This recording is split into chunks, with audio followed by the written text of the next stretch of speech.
Song ಅದು god song ಬರುತ್ತೆ, ಅದಂತೂ ಸೂಪರ್ ಆಗಿದೆ. ಮೂವಿ ಮಾತ್ರ ಅಲ್ಟಿ ಇದೆ. ಈವ್ನಿಂಗ್ ಶೋಗೆ ಮತ್ತೆ ಹೋಗ್ತೀವಿ.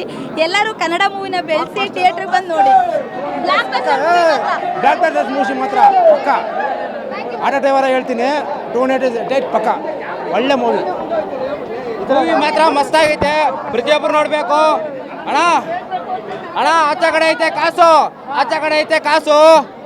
ಕೇಳಿ ಮೂವಿದಲ್ಲಿ ನೋಡಿದ್ರೆ ಒಂದೊಂದು ಸೀನ್ ಎದ್ದೇಳುತ್ತೆ. ಗೂಸ್ ಬಂಪ್ಸು ಅಣ್ಣ. ಎಲ್ಲರಿಗೂ ಐತೆ ಬಾಡಿ, ಎಲ್ಲರಿಗೂ ಐತೆ ಬಾಡಿ.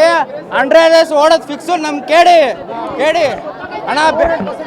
ಅಣ್ಣ ಬೇಕ್ರಲ್ಲಿ ಇರುತ್ತೆ ಆಲ್ಕೋವಾ, ಕೇಳಿ ಮೂವಿದಲ್ಲಿ ಇದ್ದಾರೆ ನಮ್ಮ ಬಾಸ್ ಧ್ರುವ. ಅಣ್ಣ ಮೊಬೈಲ್ಗೆ ಐತೆ ಟಾರ್ಚು. ಧ್ರುವ ಬಾಸ್ ಹಿಡ್ದವ್ರೆ ನೋಡಿ ಮಚ್ಚು ಅಣ್ಣ. ದೇವ 100 ಜನ 100 ಸತಿ ಬರ್ರಿ, 100 ಜನ 100 ಸತಿ ಬರ್ರಿ. ಖಾಲಿ 100 ಒಬ್ಬೊಬ್ಬನ ಲೆಕ್ಕ ಹಾಕ್ಬಿಟ್ಟು ಹೊಡಿತಾರೆ.